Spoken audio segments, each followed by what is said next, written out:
Welcome, everybody, to Flicker Effect, episode 300. Celebrate! We are recording... Let the horns and trumpets blow. We're recording this on Sunday, July 28th. I'm David Lotz. Joining me, as always, is Bobby Jackson. Happy 300, everybody. Jascha Wilson. Hey, everybody. And Michelle Hillard. Hi, everyone. 300. What's up, guys? How many people do you think have been here since episode 1 that's listening? Because I wasn't even here for episode 1. So I hadn't met you I don't even know for what episode number. 1. Yeah, exactly. So I don't even know what episode I came in onto the podcast. But it would be pretty impressive if there's someone that's been listening since episode 1. Maybe Carlton. I don't know. I don't even know that he listens every episode, but I don't know if he listens to every episode, but I think he does listen. Listens to most of them. Well, yeah, I'd be curious if anybody's listening. You heard the first episode. You know where to find us. Yeah. Hit us up on Twitter or something like that. I'd be curious to hear that too.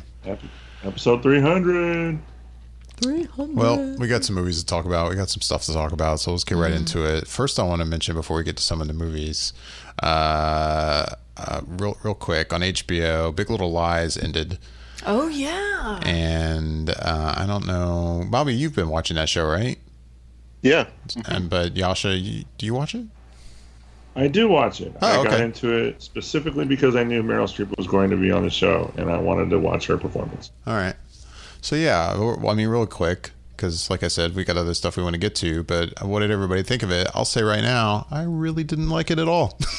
It really bummed me out. Like, it was interesting. I think right before the finale aired, Michelle, you asked me, like, or you made a comment, like, or maybe, I don't know if you asked me or how it was put, I was but going to say, so what do you feel so far? like, in comparison to the first season. Yeah, because everybody else is not liking it. And I didn't really want to answer the question, because honestly, for the most part, I've been enjoying the season as the season goes. Right.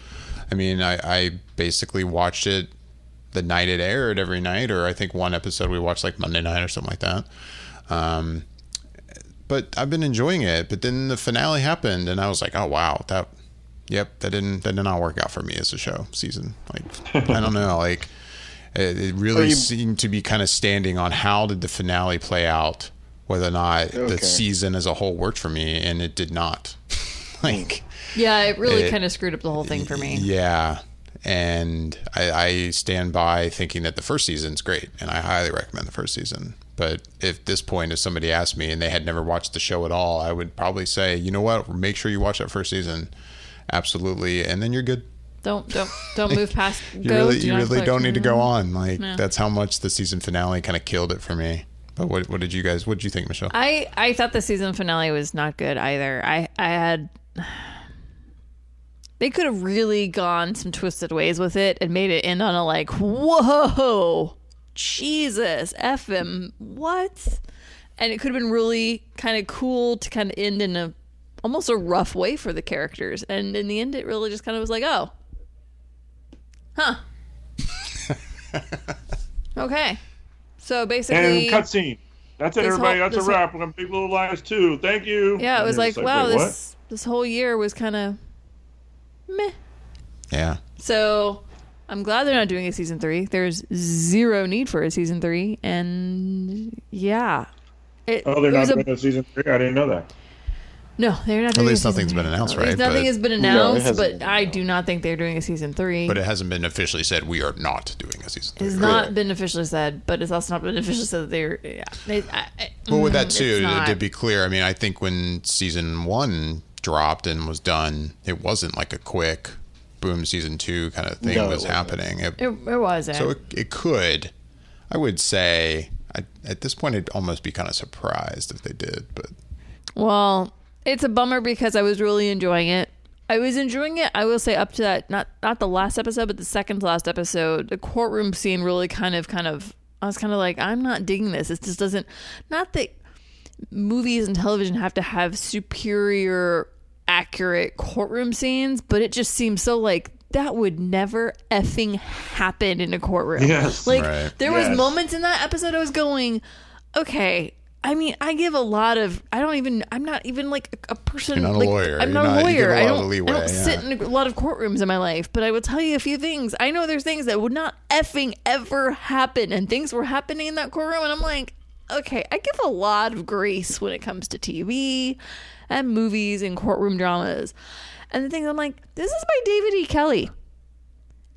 I would have thought by this point he would have learned a few things about courtroom drama. Right. Call me crazy. It's funny. I hadn't even really thought on that. Think about that. And so I was literally going, this is not working for me. And so it kind of started derailing on that second to last episode. And that last episode, it just jumped the shark off the cliff. I was like, yeah. It could have been so much. It could have been such a darker ending. And it could have been very like emotional. And I'd been like, man, dude, so-and-so got fucked. But no, there's nothing to talk about. In it, I was like, well, guess I'm not talking about anything on the water cooler tomorrow because that sucks. Yeah. Bobby, what'd you think of it? Yeah. I enjoyed it for the most part. I agree that the last two episodes weren't. Well, I guess I enjoyed the second to last more so than the last episode. It just felt to me as though I think this show is 10 episodes or no, it wasn't even. So? It was 8? like 7 or 8 or 7 or 8. Okay. I don't even know if it was 8. I think it was maybe less than that. Anyway, I think maybe it was 8, but I think that as this season progressed, if you were going to have those last two episodes the way that they presented them, I would have rather had that around episode 5 and 6. I will and then agree. maybe give a couple more episodes on the back end to really kind of, I guess, give it a better send-off in a way, just because everything within that last episode that happened just made it feel like everything was progressing someplace, and then it just kind of screeched to a halt, and then it kind of drug that last episode out in terms of the courtroom stuff. And so I wouldn't have mind that coming sooner into the series so that you could at least have some more back half stuff with the characters and a better way to kind of, if you're going to close it out and not do a third season, it would have serviced it a little bit better for me. But overall, I really enjoyed a lot of the performances. I think my MVP of this season would probably be, not even Meryl Streep for me, it'd probably be Laura Dern. She seemed fantastic as Renata, and had a lot of the scene-stealing moments in this season for me. But I'll agree with that. Yeah, so I mean, overall, when I look at the series in general between season 1 and season 2, I would say that they probably could have done without doing a season 2. But I don't regret seeing the season and being able to get these actresses together again and seeing the performances that some of them put together. So overall, I mean, I wished it would have gone and stuck the landing better, but I was still at least okay with the season as a whole.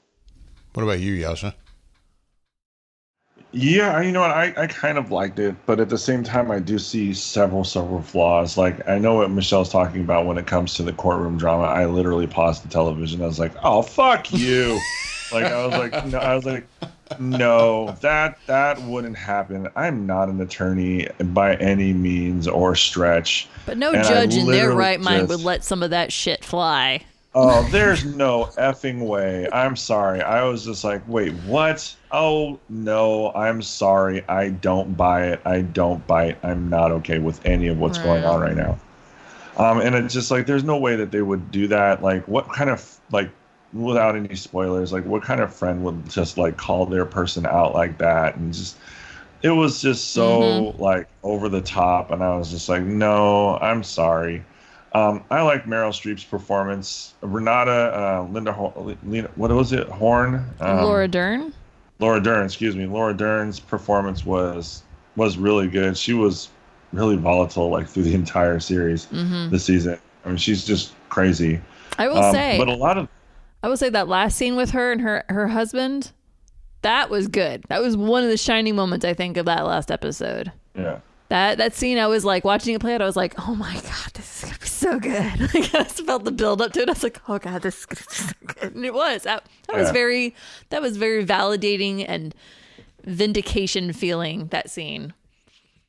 But I feel like they missed some very, very serious marks when they could have had a really strong spin, turn, adjustment, whatever you want to call when it comes to these characters and what they're dealing with. And I just overall, it was just like I wasn't as impressed as I was the first season, and I was kind of bummed at that. I mean, I liked the first season. I actually figured the first season out pretty quickly, which didn't make any friends in the house that I'm in, because I called it and that pissed people off. But it was still good. It was decent. I mean, the storylines were okay, but yeah, I don't know if they need to do a third season or what they could possibly do with the third season, because their cliffhanger I thought was very weak.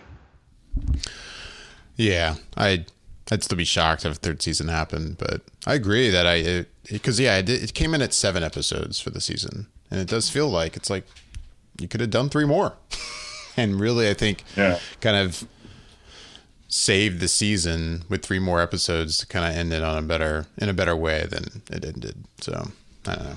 Yeah, I mean, I know it may sound silly that like, oh, I enjoyed watching the show every week to week, but just the ending killed it for me. But I don't know, for some reason it did. I think it's just, this was the kind of show that, oh, this is going somewhere, and I'm curious to watch the acting. I mean, I like watching the acting, and I'm curious to watch the episode by episode drama, but at the same time, the payoff for this kind of show for me was like, where is this going? How's this going to end? And the way it ended was just so incredibly not good. It was just lame. That it really just poisoned the rest of the season for me. It was. Yeah, I feel like the way some of the people with Game of Thrones feel. There's no doubt a lot of the acting is fantastic in the show, and it still is in the season. And yeah, they're talented. Absolutely, but yeah. All right. Anyway, moving on from that. So it was the weekend of Comic-Con, right? That The Lion King dropped. Yeah. And this is, of course, I guess technically an animated film, and I believe, correct me if I'm wrong, that this has had the best opening weekend for an animated film ever, if you consider it an animated film, right? I mean, the goal here was live action, right? It is, but they animated it. I know. It's so... I mean, not that these little silly records that we give movies matters, but it's like, where do you put this? It's like, if it's an animated movie, it made more money than any animated movie has ever made in its opening weekend. But I mean, I guess you could consider it animated in just a different format and style, because at one point in time, animated meant 2D hand-drawn animation in that way, and then it became, CG. So this is, I guess, a different form of animation. But yeah, I think you're right in terms of that record. Well, we have heard now that he did sneak in one live shot. There's one live action shot in it, the very beginning of the film. And then, I mean, obviously, there's no talking spoilers, so there's no spoilers. But anyway, very, very first shot of Circle of Life, sun coming up, that apparently is a live action shot. That's the one live shot, is the sun. And it's funny is because when I watched the movie, and I went into it not knowing what was the one scene that was actually real. And when that scene comes up, and I was in shock, because I figured that was still CG, because the look of it, when you see the sun coming, it has that effect that you see in every movie where there's like I don't even know how to describe it. It's like a ripple yes, to it. Mm-hmm. That ripple you see. And I was like, how'd they animate the ripple? Like, how did they get that detailed in terms of making this look realistic? Because that blew me away. But then after the movie, I read like what was the scene that wasn't animated and was real.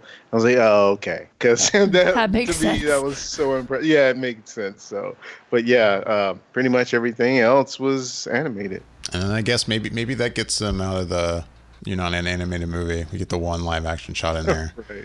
Or if it is listed as, top animated opening weekends, it gets a big asterisk next to it. Like, anyway. So, Jascha, you haven't seen this yet, but it sounds like the three of us have, and I'm curious what you guys think of it. Bobby, what did you think of The Lion King? I mean, look, for me, I've seen the animated version once, maybe twice, but this has been the go-to way of me seeing a lot of Disney animated films that I never seen before, and seeing it in this new way, presented in this photorealistic kind of version. So, I didn't have a lot to hang my hat on in terms of nostalgia or holding it to any particular standard. So I pretty much enjoyed it. I would say, especially just the amount of effects that goes into, and thinking how hard it must have been to create that, because the first few minutes I'm just sitting there thinking like that's fake, but in awe of the fact that all these different things are fake. But after a few minutes I just sort of found myself kind of melding into the story, and getting into the groove of everything that was being presented, as opposed to just being in awe of what was being created and shown to me. So from that aspect, I really loved it. From a different aspect, I actually don't think I care for certain things that happen within the story that I think is problematic within the original telling of it too. So that was sort of the thing that I really faulted it for, more so than seeing if the realistic animals were conveying the proper emotion. My thing came from the story aspect of it, that I kind of felt a little bit, I guess, disappointed in. But I think the voice performances, to me, the best voice performances were of, obviously, you've got James Earl Jones as Mufasa. That's one that stands out. But I really also like Chiwetel Ejiofor as Scar. I thought he did an excellent job there. And I didn't care for Beyonce or Donald Glover, honestly, to be frank about it, with their voice acting. For the it kind of threw me off when they changed, and there was their voices. And honestly, as much as I haven't seen the animated version, I can tell you that I've heard the songs from it 100 times, it feels like. So when I heard the songs in this live action version, they didn't quite work for me in the way that hearing the originals do. But I don't know if that's just a fault of me knowing and being so familiar with the old stuff, or if it was really me not caring for the newer stuff. But overall, I did still enjoy it, and I thought like I was still invested in the characters and in a lot of the scenes, and being enthralled by it all. But yeah, I think there's definitely some points in which I didn't quite care for, particularly just the fact that I still don't really get how Simba could be king when Nala was clearly a better suit for leading the pack, in terms of being more of I guess, a stronger character in a sense, not just physically, but just as a leader. But like I said, I think that's a problem with the original anyway, in general. But yeah, overall, I did enjoy it. Well, I'm going to make you feel so much better about understanding why the music didn't work for you. Because the music doesn't work in this film. I'm very quickly going to start going into my opinions on this. I'm sorry, David, if you wanted to go next. Hey, how about it? I'm going to sit back and relax. So first I'll preface all of this by saying, when the very original animated version dropped, I was not one of the people that just fell head over heels in love with this film. I enjoyed it. I liked it for what it was, but I was not in the obsession that was happening. And I was probably just the right age, if not maybe slightly cuspy, maybe out of the age range for when that movie dropped. And it was fine. Like, I mean, I remember friends, though, just losing their minds about this movie and being so in love with it. And I guess it just never connected with me. So even going into this, I was kind of like, this will be interesting to see what will happen. And from what I've seen in the trailers, I was not already like enjoying what I was seeing. But I'm like, okay, I'll turn the corner. And I'll just, it didn't for me. This film did not hit the mark. It missed the mark by a lot. It's the biggest flaw. And I think for me is that it's it's emotionless. I didn't connect with. There's times, at least in The Lion King, I can connect emotionally to a lot of things with the songs, with the facial expressions that are being animated. This had nothing, because I don't think they had any emotional expressions on their faces, and I don't think anything else they could do would make you emotionally connect to what was happening on screen. But gosh, my list of not liking this is extremely long, so I'm going to do it as quickly as I can. So my first complaint is the absolute exact 100% shot for shot throughout this entire film. That bothered me a lot, especially when it came to the canyon scene and the herd coming through, and what eventually is what kills Mufasa. Like, seeing the way they had Simba on the one rock, and like how it, like, the way the camera angle shot up towards his face, and the way they do that zoom in the animated film, because of the time frame in the 90s when the animated film came out, that was a big thing. And the way they did that angle and the shot and the animation, it was incredible to watch, because that was the first time we were really seeing hand-drawn and computer graphics really mesh in a more intense time frame when that film dropped. And watching it on this, I was like, this shot does not work in today's time frame. Like, it just doesn't work for me. Like, it just feels very like, oh, this is a 90s shot. Like, this is something that was done in the 90s. And then later in the movie, there's a whole flashback scene, and they didn't need that flashback, and they just replayed it, and I'm like, oh god, that made it so much worse almost to me, and I just wasn't feeling that. And there's other shot for shot things that bothered me. I'm with you when it comes to Beyonce's performance and Danny Glover's. I just was like, oh, yeah, I wasn't really feeling it. I really wasn't feeling Beyonce's version of Can You Feel the Love Tonight. I was not a fan of that. It did not pull me in any way, shape, or form. I will say, I think my one positive of this whole film is Billy Eichner and Seth Rogen as Timon and Pumbaa. I think they stole the show. I think that was literally the shining light through this entire film. I thought some of the jokes were old ones from the original, but there were some newer things in it, and I liked it, and I thought it worked really well. I think their companionship, I think the two of them worked well together the way the originals did. It just kind of worked for me, and I was down with that. I will say that part of the movie I was good with. But really, yeah, the songs, they're just, I don't know if it's because it was just done by different people, but again, it was just lacking the emotional appeal, and it doesn't pull you into the film the way the originals did. It just didn't. And yeah, there's a new song in there that Beyonce sings, and honestly, the song isn't great. Beyonce can sing. Song isn't great. And I absolutely hate the scene that they put it in. The scene that it's in doesn't need music that has vocals.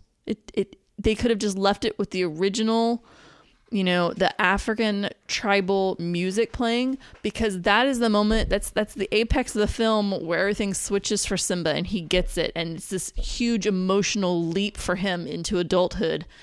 And that music, the way it works, it pulls you into how he feels. And then when this Beyonce song comes on, I'm like, wow, way to throw me out of this moment. Like, I was kind of looking forward to it, honestly. I was kind of like, he's running through the Sahara Desert to get back to his homeland, to reclaim everything. And then the song starts up, and I'm like, oh God, she's singing. Why is she like? It was ruining the scene. I was like, this is why this movie doesn't work for me. So my main takeaway is it's emotionless and it doesn't connect with its audience.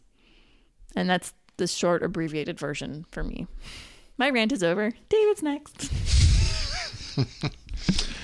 I'll say quickly, when it comes to the animated version, I'm with you, Michelle, that I also am not like, Lion King, of all the Disney animated films from that Renaissance era, Lion King for some reason does feel like it's like this coveted holy grail of you animated and I are in film. A small camp. And I'm with you. I'm not necessarily there, though. It is a solid animated movie. Oh. I absolutely think it's a great film. Hells yes. Part of me feels like I like it a little more than you, but You do. But no, I don't think it's, God's gift to, animated movies. With that said, you guys have heard me. complain about when we saw the teaser trailer for this. I was like, hey, like they look so real. Like, how's this going to work? Like with them singing and trying to show the emotion that, the animated animals can show. Like, how are they going to do that? And indeed, I went into it with that kind of skepticism. And my skepticism was not disappointed. It was, no, this was not good. I did not enjoy this whatsoever. I think you were ready to leave at one point. I would have left. Like, I was just halfway through. I'm like, why am I here? What is this? Why?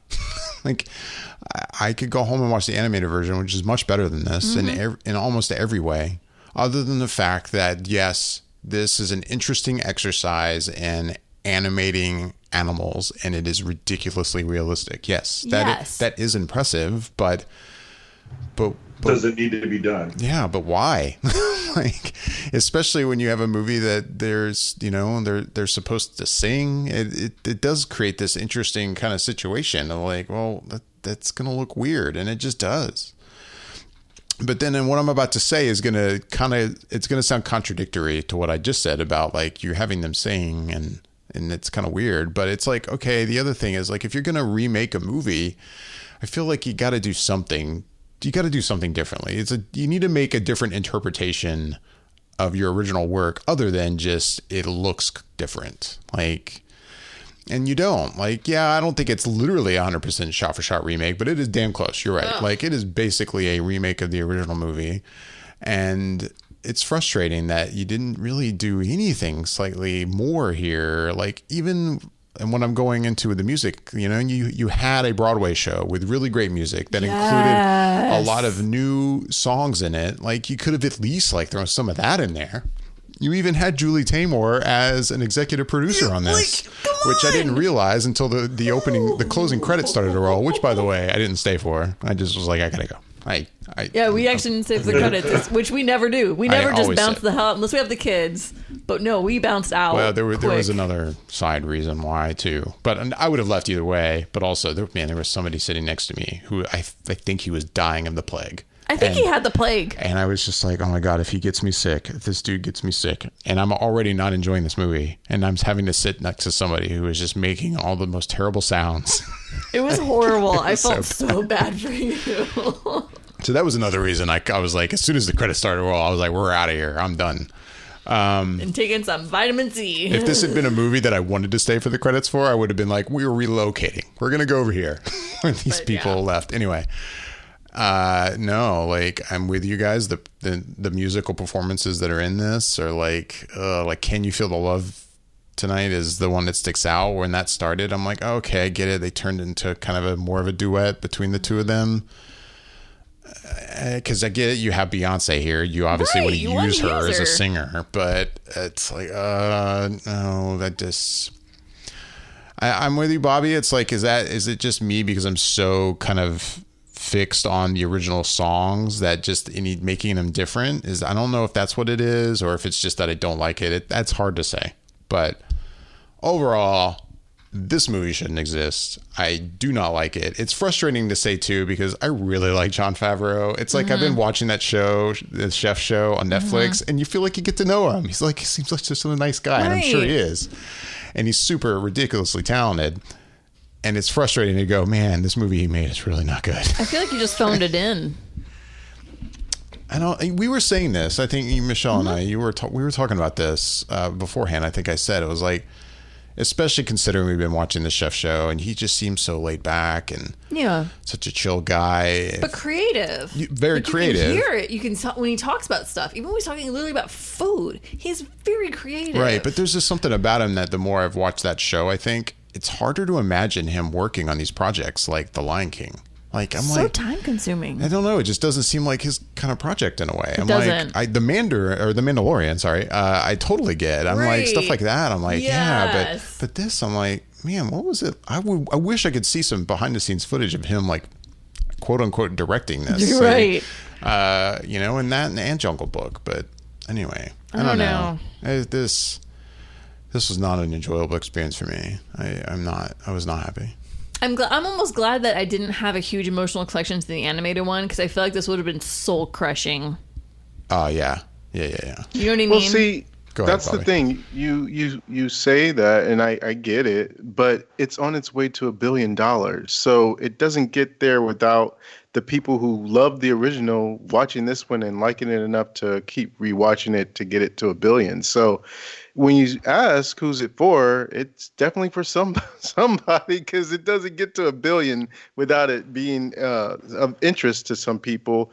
And I do admire the aspect of doing something and pushing it into a way that we haven't seen before, even if the totality of it could leave you scratching your head as to it wasn't a good use of this technology for this particular thing. Maybe they could have done something wholly original using these photorealistic animals for something else, a brand new project. But yeah, I don't know. I think that they're in such a tough spot with these remakes of their animated movies, because I sort of see it on both sides, where they'll change something from the original and people will be on their butt about, like, why did you guys change this? This was good in the original. Why'd you change it? And then other people are like, well, it's shot for shot. You didn't change anything. And so what's the point? So it's like, man, they're in a tough spot either way. But I mean, I think they're still in either direction. They're laughing to the bank, because you've got Aladdin already at $1 billion or close to it, and now Lion King in 2 weeks is almost at $1 billion. So I guess the court of public opinion seems to be they are liking these translations, other than maybe Dumbo. That one just sort of fell through the cracks, unfortunately for that. And I know, Michelle, you actually liked Dumbo. I actually liked it too, but yeah, it didn't seem like that one did as well for people. Yeah, I don't know. I guess I'd be curious to talk to more kind of general audience goers to, like, what did you think of The Lion King? I mean, yeah, you look at the Rotten Tomato audience score and it's at 88%. Mm-hmm. And I mean, we're not the only ones that didn't like this, though. No, but I mean, obviously, I think a lot of the criticism it gets is from a more film critical audience that I've seen. I haven't talked to like coworkers and such. Right. Hey man, did you see The Lion King? And no, I haven't. I don't know. I'd be curious. But yeah, I mean, I get what you're saying, Bobby. It's like it's making money. It's making a ridiculous amount of money, and it's in its second weekend, and it was still number one. But I will say, as far as kids' family films, what does it have to compete with right now? No, nothing. Not a gosh darn thing. Not a gosh darn thing. It's definitely the opposite film from Once Upon a Time in Hollywood. That is true. So, definitely not the same audience. Yeah. I don't know. I get what you're saying, Bobby, but yeah, I guess it works for some people. It definitely didn't work for me. I will never watch this movie again. I hope I would never have to watch this movie. I will happily show my children the animated film over and over again. Yes. I will steer them clear of this if at all possible. Yes. And my son has now seen it, but what'd he think of it? I mean, he liked it, but he says that about every movie. He says that about absolutely every movie he watches. He liked it, but he has no comments. It's hey buddy, it's hey buddy, what did you? He's a child. He doesn't know what the hell he's talking about. No, that's exactly. I mean, like you look at me like, hey buddy, what'd you think about this film? Oh yeah, I liked it. Oh, okay, cool. What'd you like about it? I don't know. I liked it. I seriously should. That's literally how it comes. If I have time, I don't know when I would do it at this point before this show posts, but if I have time, I would actually maybe sit him down on the other mic here and like cut it into this episode. Like, hey, Atticus. All right, buddy. Let's talk about The Lion King. He'd probably be all thrown off. Like, wait, what? You want me to talk about it? I don't understand, but I'd be very curious to see if I could get like some real opinions out of him. Like, that'd be hilarious. Let's compare this to the animated film, buddy. Come on. Which I know he's seen multiple times. He's definitely seen. We own it. Yeah. And maybe, like, that'd be awesome. Like, get him to talk about it, even if the answers and the replies are just so insane, just like lead into that. It's like, what'd you like about it? I liked it. So you liked it? I liked it. What'd you like about it? You liked it.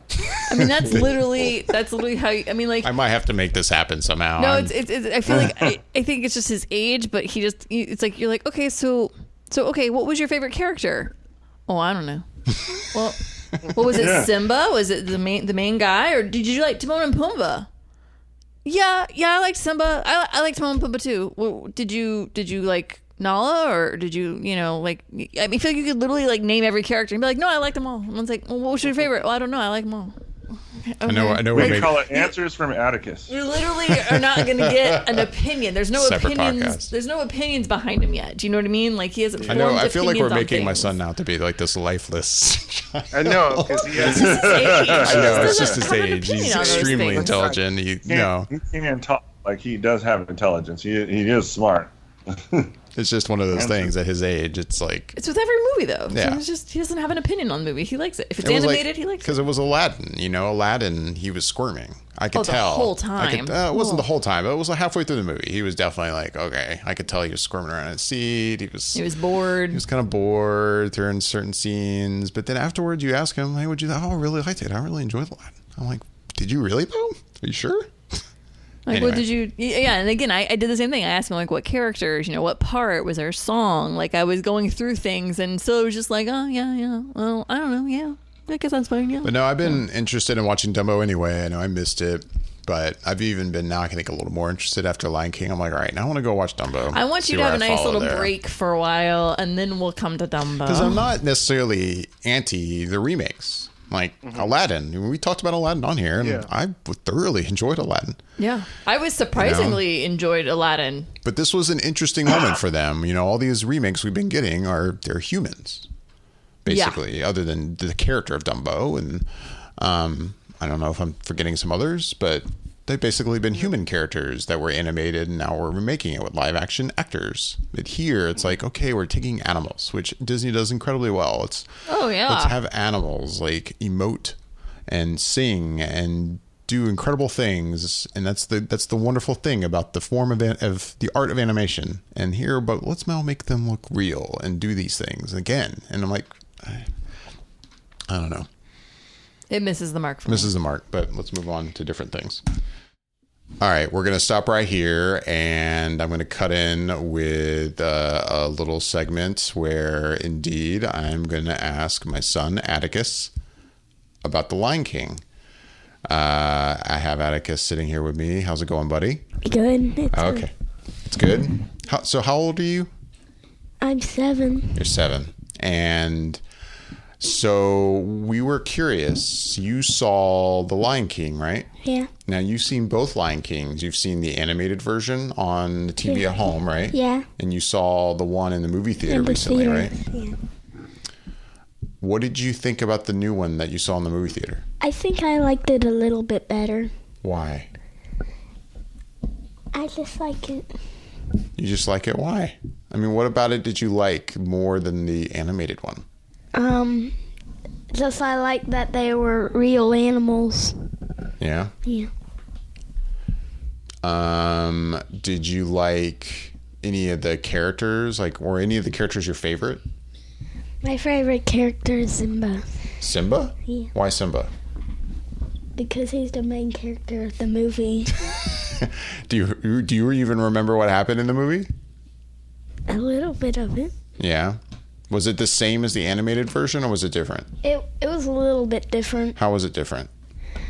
Like there were little different pictures in it.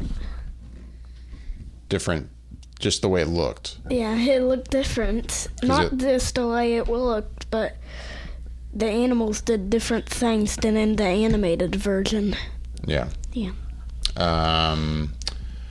So yeah, you just liked the new one better. Yeah, I like it better. So if you could watch either one, you'd watch the new one. Yeah.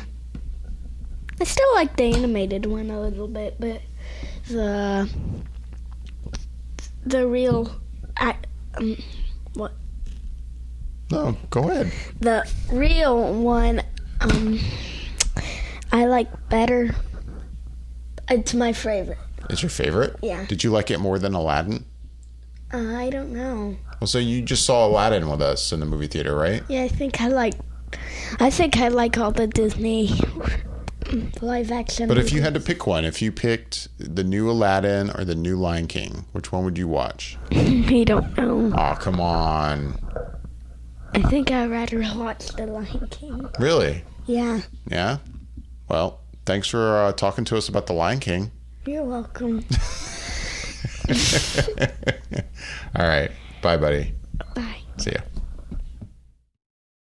ya. Another movie came out this weekend. The 9th film from director and writer Quentin Tarantino. Once Upon a Time in Hollywood was released this weekend. I would go to the bowl, which I was sitting here next to me, to go, hey, who should go first? Who should go last? But I'm dying to know at least first. Jascha, did you even see this? Because you won't really tell me.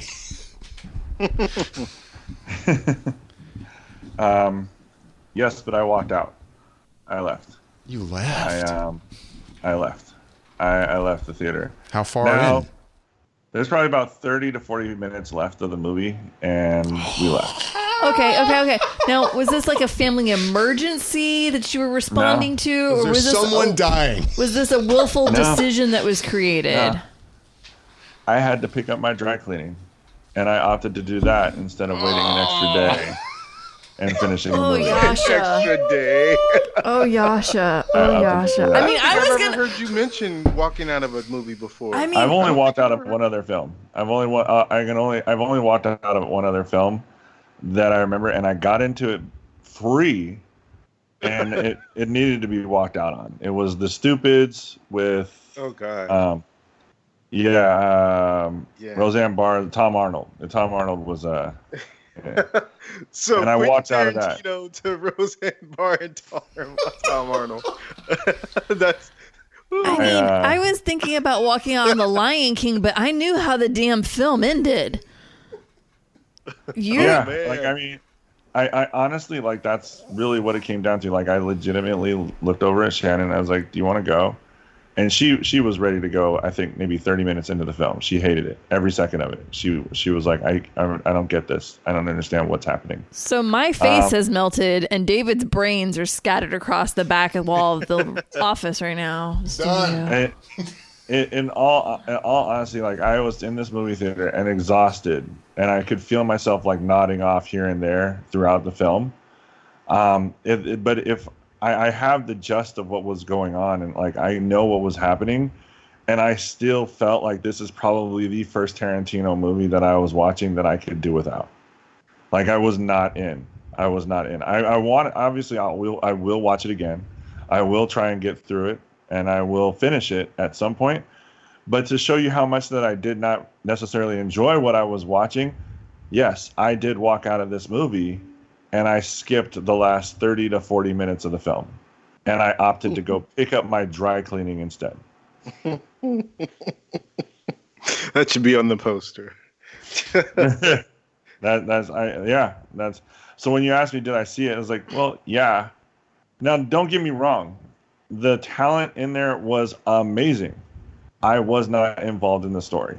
I wasn't feeling it. Leonardo DiCaprio, fantastic. I thought he was great. I don't think Shannon really thought he was great. Leonardo DiCaprio was fantastic. I loved Brad Pitt. I loved Al Pacino, Margot Robbie. Like, everybody that came on screen, like, I was totally engrossed with their performance. I thought it was fantastic. Then why didn't you see their performances to the completion of the film?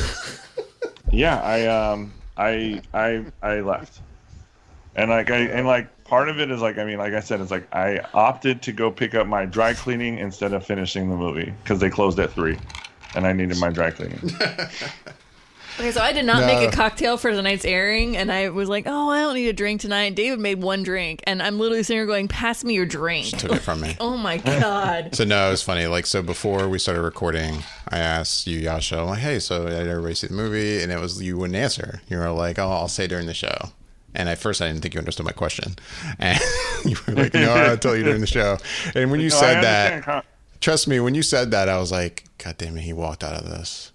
Like, you had a feeling. Wow. I could just tell. I'm like, if he's not telling me, like, it's because he left. Like, that's got to be it. He fell asleep or something, but no, I had a feeling that's what you meant by that you walked out. And so I'm not. I was being totally cryptic, and you know me for a few years now, so it's like that. you put one and one together. Basically, you're like, he was in there and he fucking left. This son of a bitch left this movie. Like, yeah, and, basically. Yeah, and like you put it together, but it's like that's why I wanted to save it for the show, because I wanted that response, because your response was exactly what I was expecting. I was not there. I like some of the scenes, like I was like, okay, this is fine, but I felt like it was all over the place. It was convoluted. I didn't really want to. I was waiting for something to happen consistently from a Tarantino perspective, where something always happens relatively within like the first 15 to 25 minutes of his movies, where you're just like, holy shit, like, oh my gosh, this is great. You know, I'm so excited to see. And that wasn't coming. Not to say that the dialogue wasn't good, not to say that the acting wasn't great, because all of that was there. I was waiting for something that just never came. And maybe it was just because I was overly tired or whatever the case may be. It's like my Saturday was crazy busy. Like I probably drove over 160 miles on Saturday, like easily. And I was all over the county. So maybe I was just incredibly tired. I don't know. I will watch it again and I will finish it when I have some more time. But as of right now, this is probably my least favorite Tarantino movie made. All right, so that was going to be my next question, really quick for you then. Like of Tarantino's filmography, what have been like the one or two other movies that are like, these don't quite do it for me as Tarantino films? Or are there any? Or do you just love the rest of them and don't like this one? Like, where are you with him? You know, I really, honestly, I like just about all of them. Like, I've seen everything that he's done, and I really, really enjoy all of them.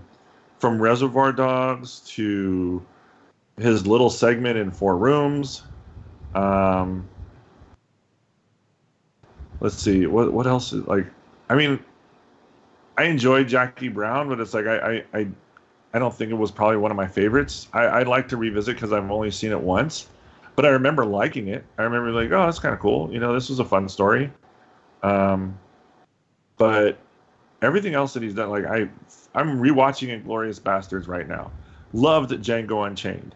Absolutely loved The Hateful Eight. Everything about the dialogue and everything like that felt like the story was moving somewhere and going somewhere. Once upon a time, I didn't feel like it was going anywhere in any particular direction. Like it was just following this guy's life who was essentially, he felt like it was crumbling when it actually wasn't, in my mind. But I mean, that's not to say that I didn't love Brad Pitt and Leonardo DiCaprio working together. And reading an article saying that they would love to work together again is exciting to me, because I think they play off so well when they're together on screen. It was great. I genuinely enjoyed that dynamic. I did not really like where the story of this movie was going. I thought it was boring. I kept waiting for something to happen, or to get to a scene where I would be like, oh man, how did they get there? And we never got there. In 2 hours, 2 hours of watching that movie, I never got that. Never did. So real quick, have you heard anything about like the ending of the film at all? Or I haven't heard anything about that. Okay, keep it that way is all I gotta say. Yeah. Yeah. Honestly, like, I could deal with and/or read or watch spoilers, and I don't think it's going to change any of what I think is about this film. Like, I have an idea of where it might go, but again, I could be completely mistaken. You know? Do you understand the historical importance the film is kind of circling around, the event that occurs? I understand the historical significance. I wouldn't necessarily say that the golden age of what they're referring to in film as being that much important, because it was a transitional phase, in my opinion. Respectfully disagreeing, but I know exactly what they're alluding to. I know I've watched the documentaries, I've done the readings with the Tate murder and everything. Okay. Yes, I'm very, very familiar with it. Like, Charlie Manson was a fucking psycho. Like, I mean, that guy was out of his damn mind. Like, if you want to watch something, like, I think Netflix has a great biography on him, and I watched that from start to finish, and that was mind-blowingly interesting. So I'm very familiar with all of these roles and these characters, down to the very scene where the old man was asleep on the property and that whole commune scene, and I get all of the significance of it. I didn't find it that great. I just was like, I everything about it, like that one scene was basically when I left was after Brad, since we've all seen it, right? I'm not ruining everything, right? Well, I mean, we've all seen it, but obviously we're not talking about spoilers on the show. Yeah. But... well, there's the scene where, all right, well, I won't get into it then. Like, I mean, it's just, there's the scene with Brad Pitt, and it's like the one scene where I thought something might happen, because let's be realistic, Tarantino is famous for basically rewriting history too when it comes to these. So it's like I kept expecting some sort of change or some sort of dialogue that would allude to something to that, and interjection, because that's what he does. I mean, that's what he's done. And I never got that. And I just kind of sat there in disbelief and just was like, this is bullshit. Like, I was bored out of my skull. All right. Well, with that. Am I done? Should I stop? I think I'm cutting you off. I mean, we don't like I would never cut any of you guys off. I'm joking. But well, anything else? Yeah. That's what it was. It's just like, I mean, I was like, I looked at Shannon and I was like, do you want to leave? And she's like, I don't care. Like, and she's like, I've been waiting for something to happen this whole goddamn movie. And I'm just like, all right. And to be fair, she's not a movie person, so she hates movies. So it's like, when there wasn't anything happening and it was just this dialogue-driven drab that more times than not, I absolutely love when it comes from Tarantino, because I think he is the king when it comes to nothing conversations. And when I say by nothing conversations, I mean like the conversations that basically carry from one scene to the next. He's amazing when it comes to that, because he always finds such interesting stuff to talk about. With this, I was not feeling it at all. And I was ready for it to be done. Well, all right, there's 3 of us left. What does the bowl say? I don't know. I guess I'll use the bowl to decide who goes next on this one. What do you word it? Don't say it out loud, Michelle, because it'll pick you. All right, here we go. I swear to God. Oh, that's funny. Michelle. It did pick me. It did pick you. Yeah. Michelle, what did you think of Once Upon a Time in Hollywood? Oh, okay. And so you've seen every Tarantino film at this point. We had started kind of a Tarantino marathon. Yeah. Because you hadn't seen Jackie Brown. That's the one I'd never seen. So you just recently saw that, relatively recently. It was a couple months ago or something like that. Yeah. But other than that, now you've seen them all. I've seen them all. I've seen some of them upon multiple viewings now. I actually just rewatched Inglourious Bastards finally for the second time. So I've only seen that one twice. I still haven't seen Django a second time, which I do need to watch. I fully hardly admit. But you've seen it. But I've seen it and I enjoyed it. I enjoyed Django a hell of a lot. I thought Django was great. Like, it's one of those films, like, for me, I think Django's kind of a heavier film. Like, I have to be in the mood to sit and be enveloped in what's happening, because it's a lot. It's a pretty heavy one, I think. And so, like, I don't know. I have to kind of be in the set mindset for Django to watch it. By the way, I was just going to point out real quick, it's interesting because we have so much to record. Unfortunately, we're not shooting video for these. It's really unfortunate we didn't shoot video for this. Just to get our reactions for what Jascha just told us. Oh my God. On video. Yeah, I would have loved to see that. I don't think you understand. I thought David was going to fall backwards in his chair. I think I barely made myself stop from banging my head on the table. We're never not shooting video ever again. Oh my God. My face was melting and I thought your brains exploded. Like, seriously. So sorry to cut you off. That just crossed my mind. I'm like, oh my God, we're not shooting video.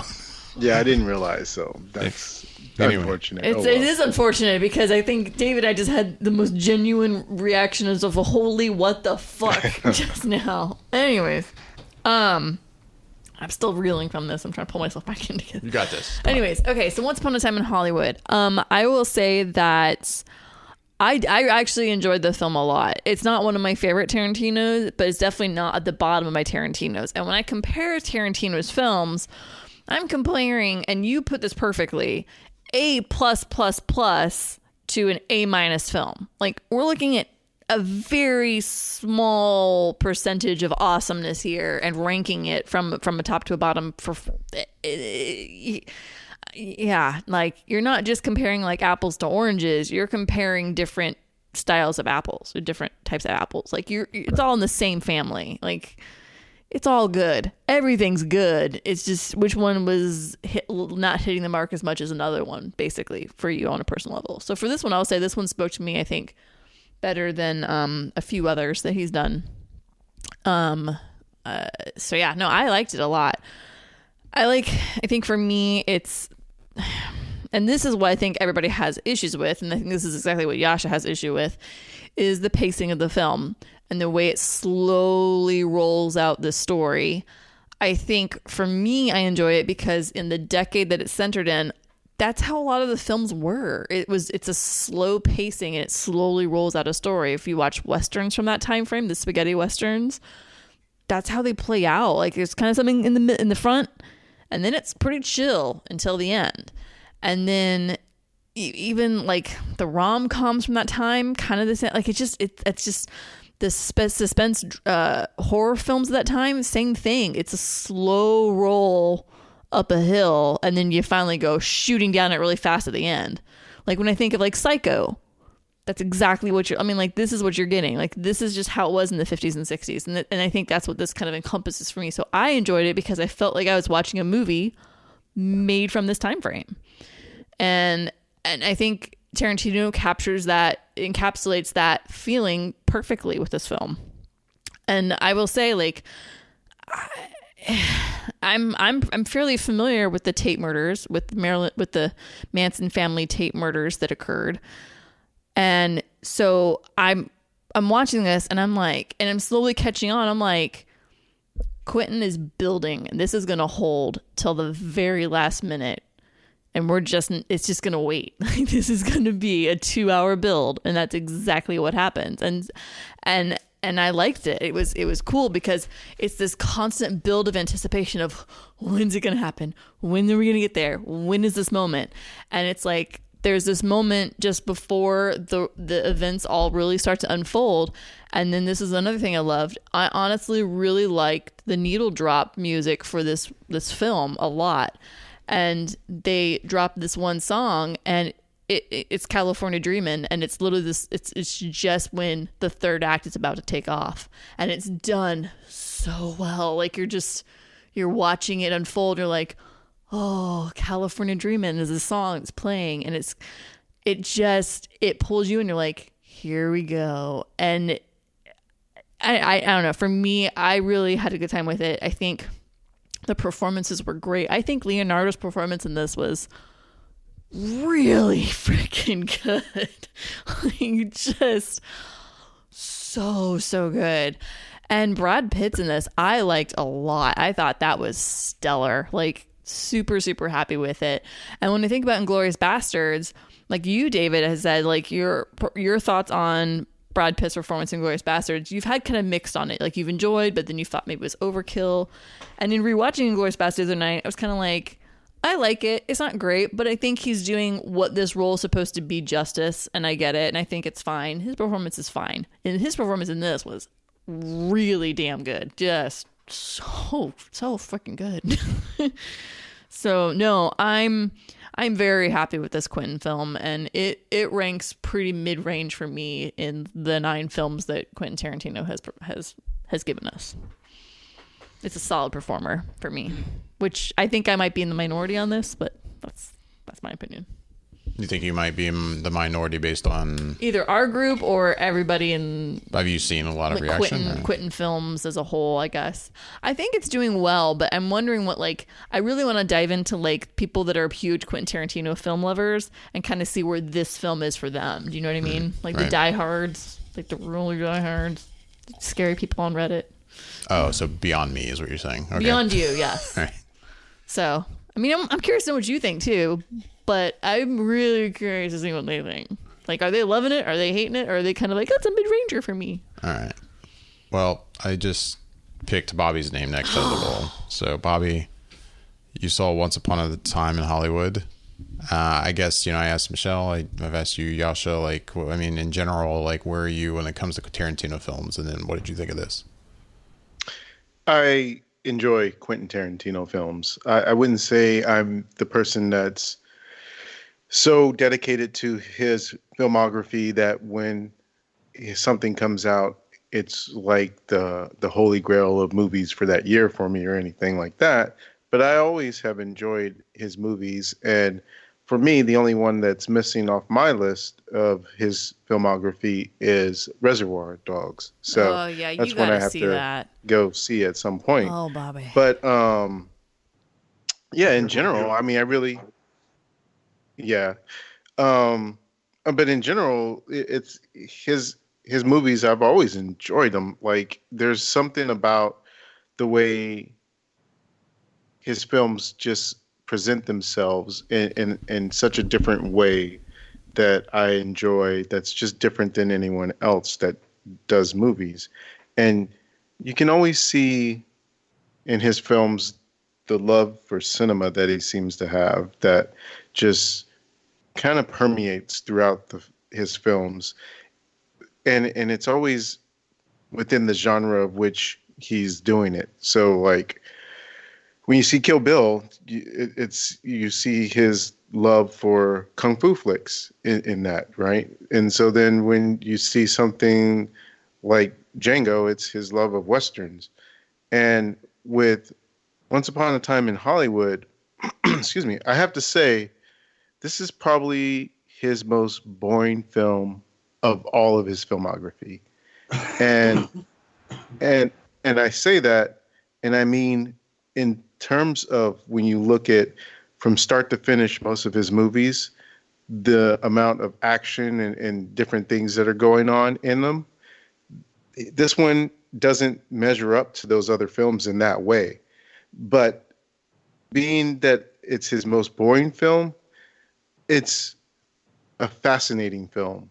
And I can't really it's still sort of sitting with me. It's like a big meal that you have, and it's still digesting and everything. You know, you ate it and you kind of inhaled it, but you haven't really had a chance to reflect on what you really thought about it. And all I can tell you, at least at this point, is that I really enjoyed it and liked it a lot. And I think if the longer I think about it and sit with it, I might even love it. But I'm not sure just yet. But I know I did enjoy it.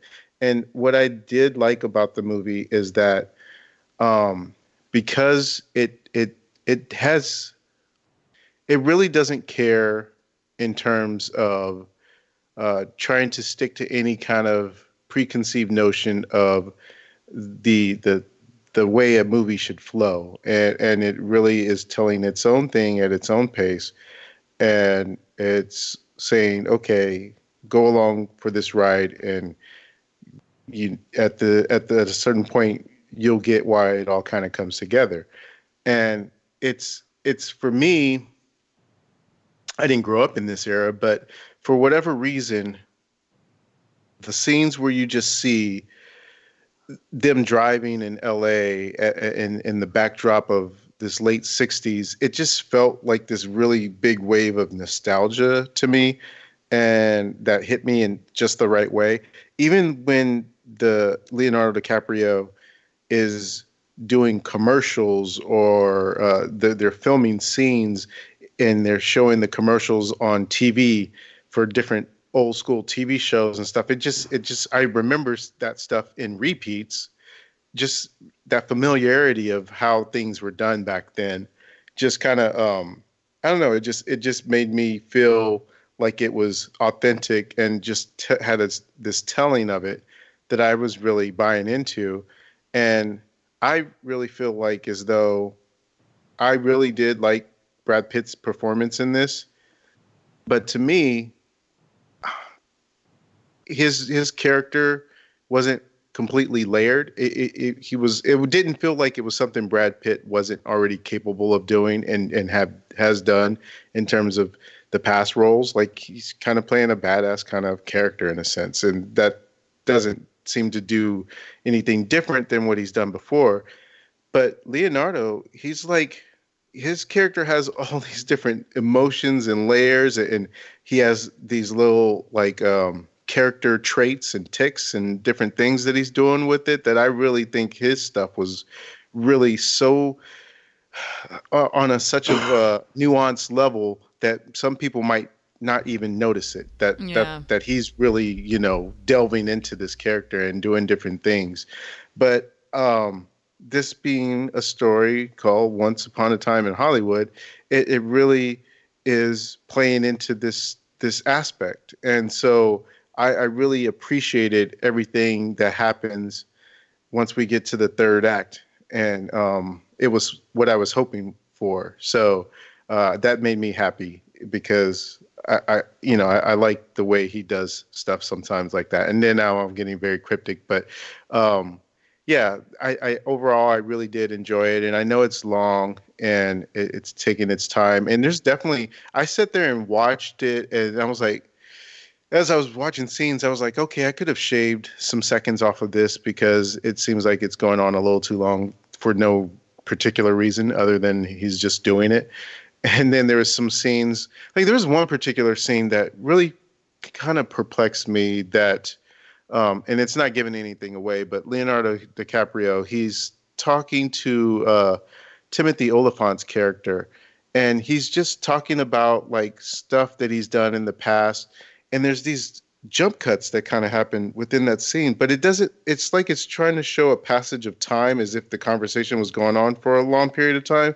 But the conversation as it flowed sounded like it was still the same conversation. So it was weird that there was these cuts there. So there was like little stuff like that just kind of threw me off a little bit. But I mean, just in general, what was being presented and the style of it and how it looked, it's all very felt authentic and felt like it was lived in and real to what it was going for, that I just enjoyed the conversation of it all.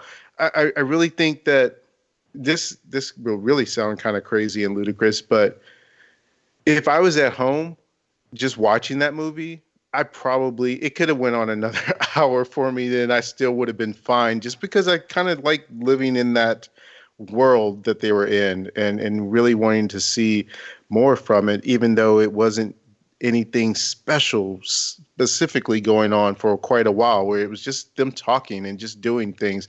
And I don't know, I just enjoyed it from that perspective. But overall, I really did enjoy it. And like I said, if it sits with me long enough, I might love it. Where I would put it in terms of his other movies, I'd say it still would fall in the middle for me somewhere, high middle. But yeah, that's where my thoughts are. I guess that leaves me. You're definitely, I think, of the group, you're the Quentin guy. You're the Tarantino dude. I am a fan. You are the Tarantino boy. I hate to come across like I'm a fanboy that will love him no matter what. But because, yeah, I mean, he makes a bad movie, I'll be the first person to... Oh, I know you will. You'll be the first person to throw that out. To freak out. That's why I'm sitting here eager. I'm waiting.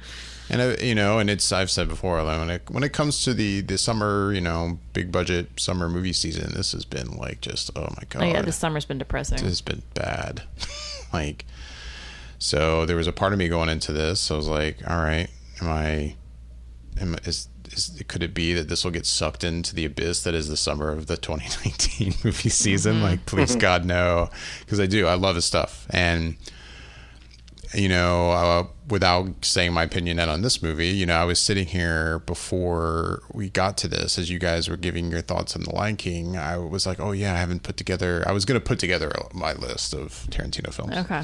And I've done that before here and there. And it's funny how that seems to be right now a thing with him now that this movie's come out. I've seen that a lot on Twitter. A lot of people on Twitter are dropping their lists. He's only doing 10, as he said. And I've done it before, and I was like, oh yeah, maybe I'll do that again. And honestly, I couldn't. I started to, and I'm just like, they're all so good.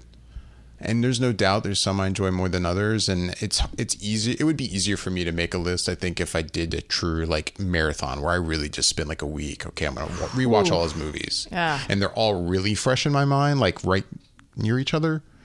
That maybe I could go, okay, this is because I did that once. I think it was before Django dropped. I had a movie marathon with a bunch of friends who were big fans of his, and we literally in one day watched every movie of his through Inglourious Bastards. And at that time, it was an interesting exercise because it gave me a different perspective on some of his films. I was like, wow, I used to be in the camp where I, like most people, thought Jackie Brown was kind of one of his not as great movies, but then I was like, man, I really loved it.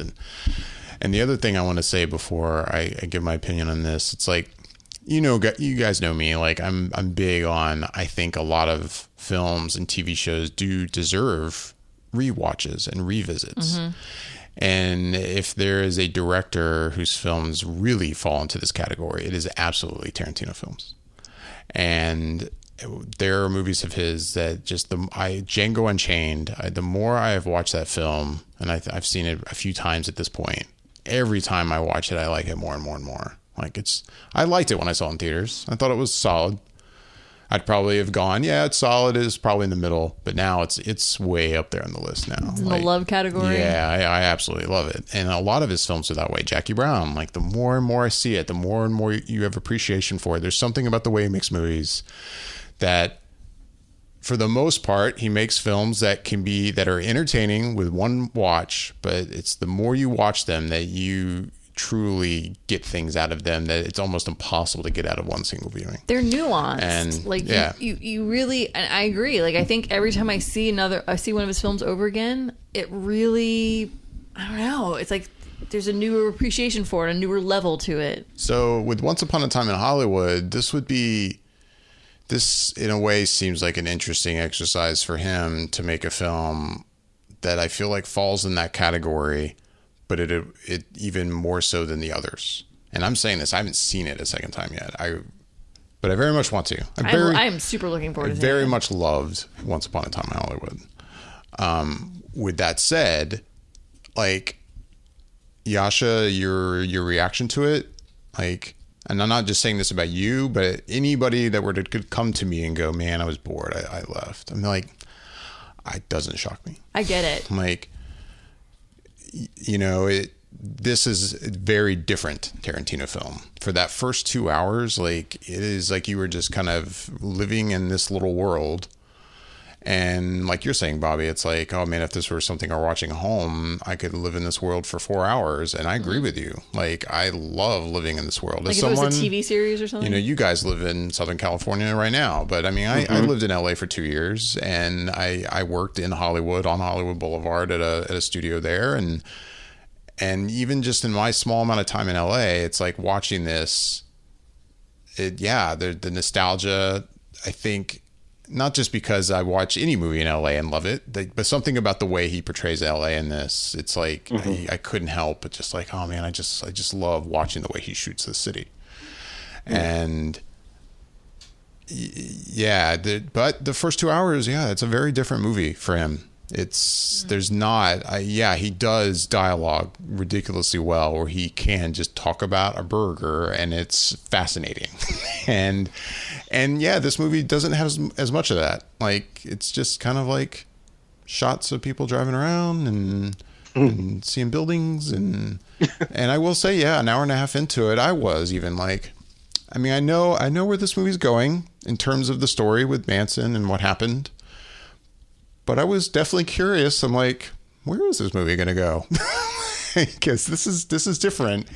But all I can say, Jascha, is that, I mean, not that there was any possibility that I would have ever gotten up and walked out of this, being the fan of him that I am. But God, am I happy that I watched it to the end. Like, that's all I can say. And all I could say to you, like, just to rewatch it. Now, the argument could be, can the end of a movie make up for, like, the rest of it being boring? And I'm not, from my perspective, I'm not saying it needed to make up for anything. I enjoyed it. But I don't know. I think there'll be some vindication for you in the end. But I just felt it was a rather slow, like, in the aspects of where the story was going. Like, and I just felt like I was missing something, like, and maybe it all will come to fruition at the ending and when it's all said and done. But I just kept waiting for something to kind of really happen, and it just never got there. And it's not to say that I didn't like some of the dialogue, but and the actors, like I said, the actors' portrayals of everybody was fantastic. That was all brilliant. Like, they were all really, really well done. I don't know. I didn't feel bad leaving at that point. But I'm curious too to talk to people from different perspectives of, and I think I fall in the middle here, but your knowledge of the Tate murders and Manson. Because yeah, I definitely know of it, but I didn't know as much about it as I thought I did. Like, because there's no doubt since I've seen this movie, I've looked more into it, and I'm like, it's been interesting to go, oh wow, like this directly relates to this and this directly relates to that. And yes, my eyes are getting huge right now. and yeah, like, but I knew enough. But it would be interesting for someone who went into this not knowing a damn thing. Like, I don't know if you might take as much away from this. I agree.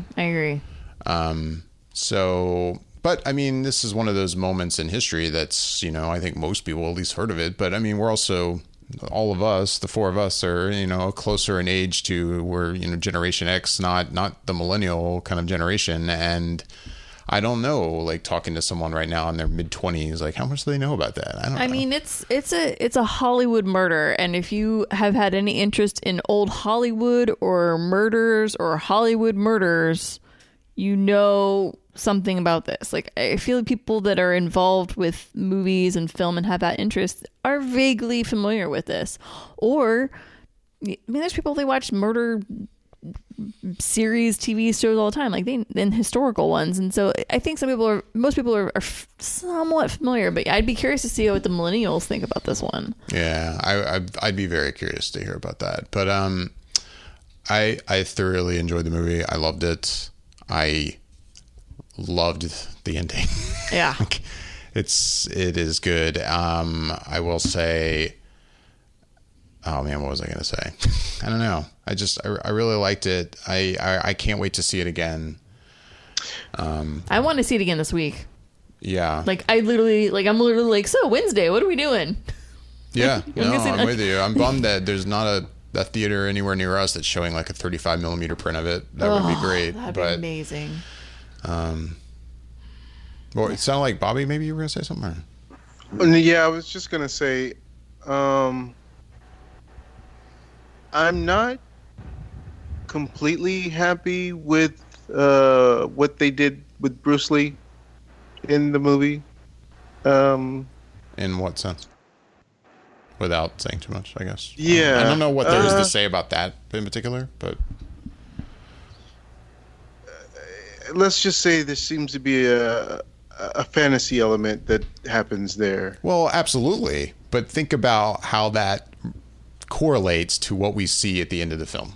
Like, exactly. It's and necessary in that sense. And for sure, but I could see how a lot of Bruce Lee fans would watch that movie and be like, ain't this some stuff, you know, because here's this Asian guy and here's this white guy, and then you're just like, okay. And so I'm like, I wonder how that will play for some people. But for me, it kind of hit me in a little weird way, just because, like, really, I mean, this is this guy's thing. Why are we going to do that? So that was kind of one thing. But overall, like I said, I don't really have any specific problems with it, not on that level. And if I were to shave things off, as I was calculating things and seeing how this scene could be shorter and this scene could, you know, do this, that, and the other, I really feel like I probably would have only shaved about 5 or 6 minutes off of it based on any kind of cuts I would have made. So it still would have been fairly lengthy in terms of what we got. And I can't overstate enough how good I felt Leonardo DiCaprio is in the movie, just because, for one, it's okay, just Leonardo DiCaprio as an actor is playing this actor who is this big name guy, but is sort of on a decline. And yet he has to play him in such a way that he's at the same time confident, but also lacking. And then to nail scenes as the actor he's playing, but then also sort of mess up scenes. And it's just, I don't know, it's just so many different things that he's doing in the movie that I felt like is like, as an actor, it must have been, there's so many challenges that seems to would have gone into playing that part, and to play it with the way he did it, because it wasn't just one thing. It was like the character had his own sort of tics and traits about him that you have to also involve with the character as you're going through and doing these scenes. So yeah, it's so good when he's on screen doing his thing, because like I said, it's easy to get overshadowed by what Brad Pitt is doing in the movie, but he's doing some good stuff there on screen. And I mean, yeah, that's what I haven't gotten to next, and that's what I was about to say. It's like when it comes to the acting in the movie, like Leonardo DiCaprio, I guess you kind of just said it again, but he's amazing in this movie. Like, and I've always been a fan, and I mean, there's some stuff that's better than others, but this, oh my God, like he's so good. And Brad Pitt, I mean, Bobby, you've kind of joked with me about this, like how I'm kind of hit or miss with him. And yeah, Michelle, you pointed out Inglourious Basterds. Like, yeah, he's great in Inglourious Basterds. There's aspects to his character that I feel like goes a little too far to the silly end. But he's great in this too. But Leonardo DiCaprio in it is holy shit good. Oh, man. Like, it's holy shit good. Yeah. Yeah.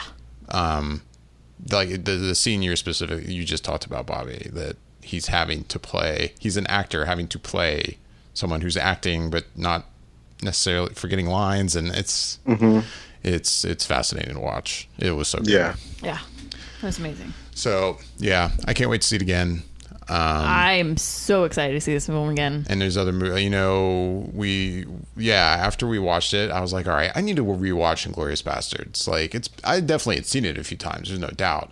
But Inglourious Basterds has been one of those movies that, of his catalog, at least lately, it seems like it really has gotten propelled to, it is his greatest film. It is his greatest movie. And I've never been there with that movie. I'm sorry. Like, and again, kind of like you said, Michelle, like when I compare his films, it's like comparing like his bottom film as an A up to an A++. Like they're all incredibly good. Yeah. But Inglourious Basterds is as good as it is. It has aspects to it, like the Brad Pitt character. It's like, I mean, is it? There's things that miss the mark. The things that miss the mark. So is it really his number one film, guys? Like. But rewatching it the other night, I will say, yeah, it's a solid movie. Oh, totally. It's definitely not his bottom film. But even his bottom film is great. So that's why I couldn't do a list. Like, I would say to this day, it almost seems cliche to say Pulp Fiction is his best film, but I really think it's his best movie. But You're not gonna get a lot of argument, I don't think. But going down the list, it's like the rest of his movies are Reservoir Dogs, Kill Bill, Pulp Fiction. It's all the same. Like if I could say them all together at once, that's how I'd put it. Yeah. They're all different in just the right way. I mean, there's Hateful Eight. I would really like to rewatch, because I think I'd really only seen Hateful Eight beginning to end twice, and actually last night started watching the extended version of that on Netflix, which he released in episodic form. So it's 4 episodes, and I've watched the first episode. So I'm really curious to rewatch it that way. It's interesting because it's almost like you digest just that section. Yeah. Like you're just chewing on that. You're just chewing on that one section, and then you can kind of think about it.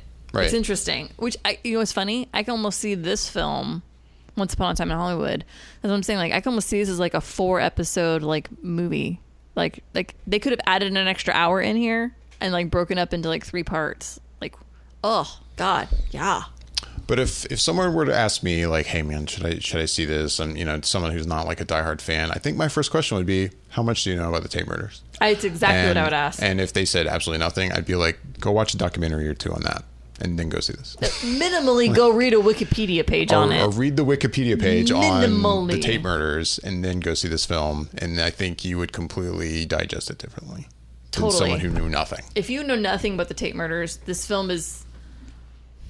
I don't think it's going to be lost on you, but I think the significance is going to go right over your head. Right. So that's where I am on Once Upon a Time in Hollywood. And for me, the summer's over. Yeah.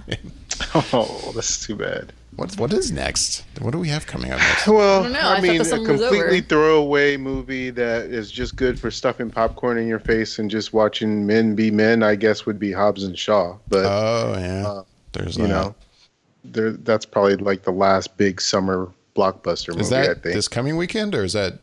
Yeah. I think we still have. Yes. Oh, is it this It's weekend? August I thought it 2nd. It's August August 2nd. 2nd, next weekend. Yeah, next weekend. And then August 9th, I Dora think- the Explorer. Yeah, Dora and the Lost City of Gold. Come on, But, guys. Duh. Backpack. oh God. Yeah, I won't be watching that one more than likely. Oh, the kitchen. I think the only other one that I'm probably most looking forward to, and it's not summer at this point after this when the movie comes out, but It Chapter 2 I'm looking forward to after the first one. So I'm curious about the kitchen.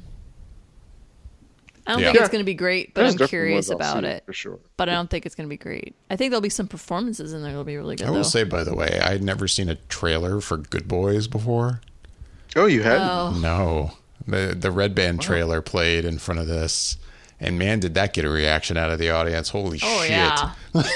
I mean, I'm the sure. trailers, it was kind of the typical everyone just watching the trailers. And then when that was I think the last trailer It before was. the movie started. And man, it completely riled everybody up. Yeah. And that's August 16th. I hadn't seen that before. That was interesting. That comes out in a That's few funny weeks. that you hadn't seen it. No. Anyway. It's just kind of weird to me. Well, and when you said that trailer came up, I've kind of got it down to a science at this point when I have reserved seating that I know I give myself at least 20 minutes because of all the trailers and stuff. But every now and then I'll go in when the movie is supposed to start with the time that they say it's supposed to start before the trailers start and all that stuff. And it's getting increasingly hostile, I feel like, in the theater once people have a general sense of when they feel like the trailers should have stopped, and then we keep getting more. Because I can hear people audibly say, another one? Or like you can hear the anger. Like, The groan. yeah, it's just I mean, like... it's like 20 I mean, minutes it's of trailers. ridiculous. Oh, worse, 30. I think Yeah, it was it's 25 like 20 to minutes 30 actually for minutes, this 30. one. I was Yeah. like, Endgame was really bad. Endgame Yeah. was the worst. That was like 25, 30 minutes of just trailers and commercials. It's like, really? Like, we're going to be in here for over 3.5 hours now. It's just not necessary, especially in this day and age with modern technology. Trailers are everywhere. You go on YouTube, you bombard. I mean, like, it's everywhere. Like, can we go back to just getting 3 trailers in a movie? Like, that'd be great. Oh my God, can you imagine that? I But can't it's- even. Oh, But it is yeah. interesting, like what you're saying, Bobby, in this age of more and more theaters have basically every theater I can think of now has gone to reserve seating For the that most part, I yeah. go to. And yeah, that what you normally do is become much more normal. Like I tend to get into a movie as it technically starts, like when the trailers start. Yeah.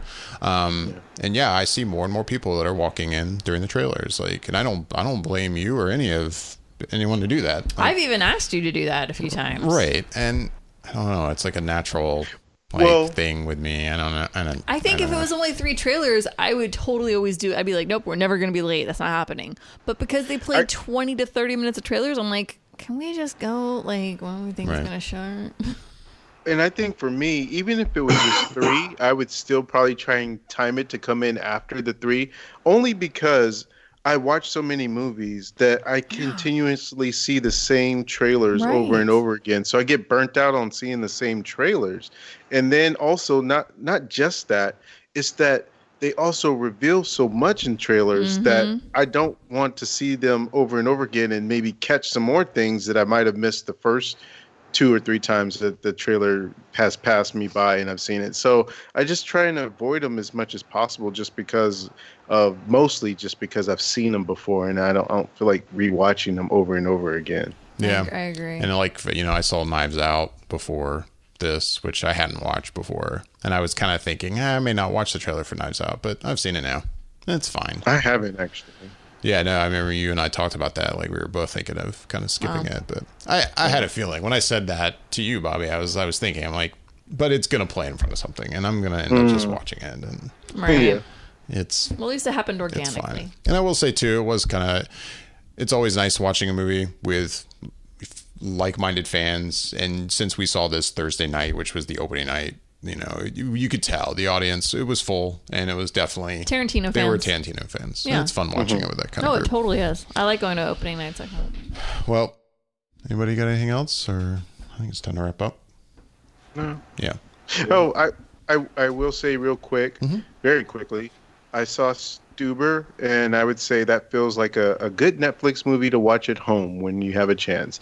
And I saw Crawl, which I thought was really good to go see in the theater because it's pretty intense.